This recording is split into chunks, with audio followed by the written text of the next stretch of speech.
अक्सर आपने डॉक्टरों को या कई लोगों को कहते सुना होगा कि आपके बेली पर फैट है, मोटे हो गए हो, टायर निकला हुआ है, आपको डायबिटीज हो जाएगा, संभालना। या आपकी डायबिटीज का कारण ही बेली फैट है, अक्सर ये कहते हुए सुना होगा। तो बेली फैट डायबिटीज का कारण है या बेली फैट ये बताता है, इंडिकेटर है कि आपको डायबिटीज हो सकता है? हकीकत क्या है इस वीडियो के अंदर जानेंगे। नमस्कार, मैं हूं डॉक्टर संजीव अग्रवाल और जैसा आप जानते हैं कि मैं डायबिटीज, आर्थराइटिस और वेट लॉस रिलेटेड वीडियोस डालता हूं और मैं ये लगातार ऑब्जर्व करता हूं कि आप मेरे वीडियोस सुनते हैं पर चैनल को सब्सक्राइब नहीं करते, लाइक नहीं करते और शेयर नहीं करते। भाई ये तीनों ही काम करो, क्योंकि ये समाज के काम की वीडियोस हैं और इनका अधिक से अधिक फैलना बहुत जरूरी है, क्योंकि हमारा देश नहीं तो आने वाले समय में डायबिटीज की कैपिटल बनेगा। आज हमारे देश की पॉपुलेशन जो है वो वर्ल्ड में नंबर 1 पर है। जो पॉपुलेशन जिस देश की नंबर 1 थी उसमें करीब 17 करोड़ डायबिटीज के मरीज हैं और हमारे देश में अब करीब 8 से 10 करोड़ मरीज हैं और अब हम पॉपुलेशन में नंबर 1 पर हैं। आने वाले कुछ समय के अंदर हम डायबिटीज की कैपिटल ना बने, इसके लिए इस प्रकार की अवेयरनेस का फैलना जरूरी है। तो चैनल को सब्सक्राइब करें, बेल आइकन प्रेस करें, वीडियोस को शेयर करें और लाइक करें। अपनी जिम्मेदारी को पूरी तरह निभाएं और वीडियो को आखिरी तक सुनें कि आखिर बेली फैट से आपको डायबिटीज हो रही है या बेली फैट मात्र एक इंडिकेटर है। देखिए होता क्या है, जब आप अपनी डाइट में कार्बोहाइड्रेट खाते हैं, कार्बोहाइड्रेट दो तरह का है, मीठा और फीका। मीठा कार्बोहाइड्रेट है शक्कर, गुड़, खांड, हनी, मिठाइयां। फीका कार्बोहाइड्रेट जो है, यही जो मीठा कार्बोहाइड्रेट है, इसके 10 मॉलिक्यूल मतलब ग्लूकोज के 10 से 100 मॉलिक्यूल अगर चिपक गए नेचर के अंदर, खेत के अंदर, तो ये बनाएंगे एक मॉलिक्यूल स्टार्च का। और ये स्टार्च है आपके ग्रेन्स में, गेहूं, चावल, किसी भी प्रकार का अनाज, ज्वार, बाजरा, मक्का, किनवा, रागी, ओटमील, मिलेट, किसी भी अनाज का आप नाम ले लीजिए, उसमें भरपूर स्टार्च है, 55 से 80% तक।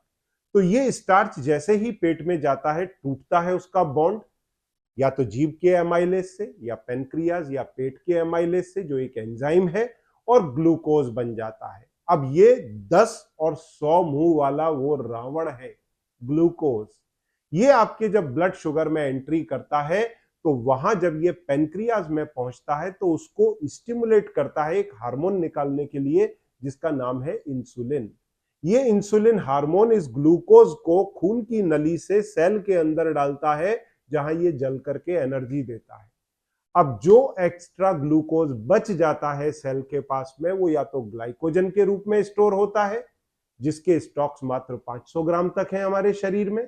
और अगर आपने दबादब खाया, रोटी, चावल, नूडल्स या फिर पिज्जा, पास्ता, बिस्किट, खारी टोस्ट, साबूदाना, कॉर्नफ्लेक्स, तो ये जब आप भर भर के खाते हैं, ब्रेड, पिज्जा, पास्ता, तो ये सारा शुगर जब ग्लूकोज बनकर के पहुंचता है आपके सेल में एक्सेस मात्रा में, तो लिवर इसको स्टोरेज के लिए कन्वर्ट करता है। कन्वर्ट किस में करता है? फैट में। तो जब फैट में लिवर कन्वर्ट करेगा तो हो जाएगा फैटी लिवर। अब लिवर कहां पर है? यहां पेट के पास। और आपका बेली फैट टायर कहां आ रहा है? उसके ठीक नीचे। तो जब लिवर के अंदर ये फैट बनना चालू होता है उसी इंसुलिन के इन्फ्लुएंस में, तो लिवर फैटी हो जाएगा और फिर लिवर इस फैट को खून की नली में डालता है ट्राइग्लिसराइड के रूप में, और फिर आजू बाजू के एरियाज में ये जमना चालू होता है, जिसे कहते हैं विसरल फैट। तो विसरल फैट क्या है? आपके ऑर्गन्स के चारों तरफ का फैट। तो पहले तो इसने लिवर को फैटी किया, फिर जो पेट के अंदर विसरास थे जैसे kidney, intestine, liver, pancreas, even heart, heart हालांकि छाती के अंदर है, तो इन सारे ऑर्गन्स के चारों तरफ फैट जमा होना चालू होता है, क्योंकि लिवर को मालूम है कि भाई पेट मेरे बाजू में है, जब भी मेरे को जरूरत होगी ऐसा हाथ डाल करके फैट निकालूंगा, एनर्जी में कन्वर्ट करूंगा, भाई को दे दूंगा जिस दिन जंगल में फंसेगा। तो पेट के आसपास ही लिवर इस सारे फैट को कलेक्ट करता है, जो विसरल फैट के रूप में इकट्ठा हो जाता है और इसके साथ में जैसे आपका लिवर फैटी हो रहा है वैसे ही आपका पेनक्रियाज भी फैटी हो जाता है। रियल खेल वहां चालू होता है। तो जब पेनक्रियाज फैटी होगा तो जो आपके इंसुलिन का फ्लो निकल रहा था वो रुकेगा।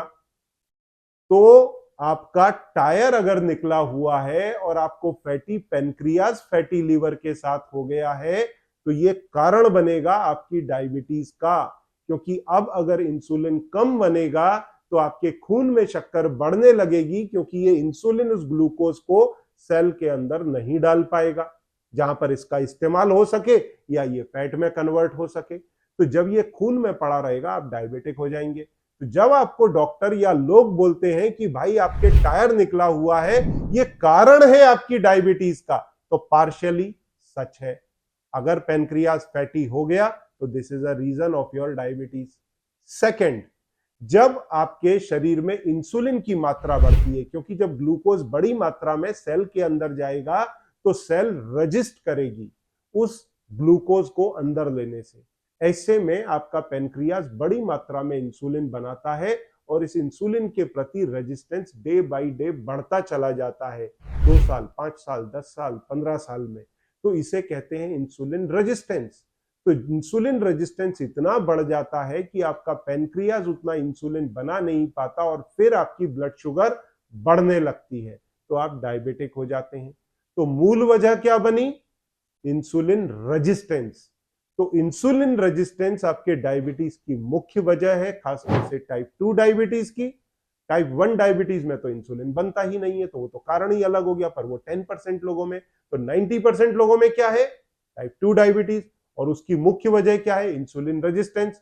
परंतु अगर आपका बेली फैट है, टायर निकला हुआ है, विसरल फैट है और साथ में आपके पेनक्रियाज में भी फैट है, तो this also could be a reason of your diabetes. तो इस बात को ध्यान में रखें। अब इस टायर को घटाएंगे कैसे? सिंपल तरीका है, अपने भोजन में कार्बोहाइड्रेट घटा दीजिए, एलडीसीएफ डाइट को फॉलो करिए, इंटरमिटेंट फास्टिंग करिए। जब आप एलडीसीएफ डाइट को फॉलो करते हैं तो जब आपके शरीर के अंदर शुगर की मात्रा घटने लगती है तो आपका लिवर जो शुगर स्टोर करके रखा है उसको पंप करता है आपके खून की नली में, तो बॉडी का शुगर खत्म होता है, फिर फैट का इस्तेमाल चालू होता है, तो आपका जो टायर है वो धीरे धीरे गलने लगता है। तो इसका क्रक्स क्या है? एलडीसीएफ डाइट। तो डाइट के अंदर कार्बोहाइड्रेट घटाएं। इसका मतलब क्या है कि अपने स्टेपल्स को चेंज करें। स्टेपल्स क्या है? स्टेपल्स है रोटी, चावल, नूडल्स, आपका इडली डोसा, ब्रेड, बिस्किट, खारी टोस्ट। इनको 7 दिन का चैलेंज लें। चैलेंज है चेंज योर स्टेपल्स। आपके आटे को रिप्लेस करें कीटो आटे के साथ में डॉक्टर एरन्स के, जो सामने आप स्क्रीन पर देख सकते हैं। मात्र 5% इसके अंदर कार्बोहाइड्रेट है, आपके ब्लड शुगर को तेजी से नीचे लाता है। अगर आप मोटे हैं, ओबीज हैं, तो लौकी के प्यूरी में मार के इसकी चपाती बनाएं, टेस्ट में काफी अच्छी है, आप इजीली खा सकते हैं। दूसरे कीटो आटो के जैसा नहीं है कि आपको टेस्ट बहुत खराब लगे, इसलिए इसे कंज्यूम करें।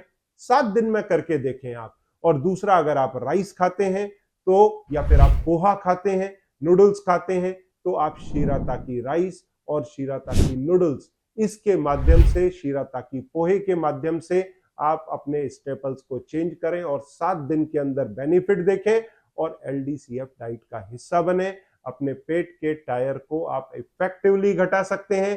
फिर साथ में आप एक्सरसाइज करें, लाइफ स्टाइल चेंज करें, 7 से 8 घंटे की नींद लें, 2 से 3 लीटर पानी पिएं। ये प्रोटोकॉल फॉलो करने से आप अपनी डायबिटीज को ना सिर्फ कंट्रोल, उसका रेमिजन, रिवर्सल कर सकते हैं, ओबेसिटी को घटा सकते हैं, अपने पेट के टायर को, मोटापे को खत्म कर सकते हैं। और यदि आपको किसी मदद की जरूरत है तो सामने दिए गए नंबर पर सबमिट करें, मेरी टीम आपकी मदद करेगी।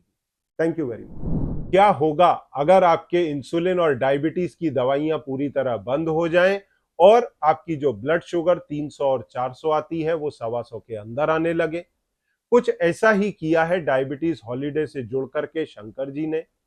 अगर आप भी इनको देख करके मोटिवेट होना चाहते हैं तो इस वीडियो को क्लिक करें, पूरा देखें और अपने डायबिटीज कंट्रोल रेमिजन के अंदर मोटिवेशन पाएं। इस वीडियो को क्लिक करके आखिरी तक देखें।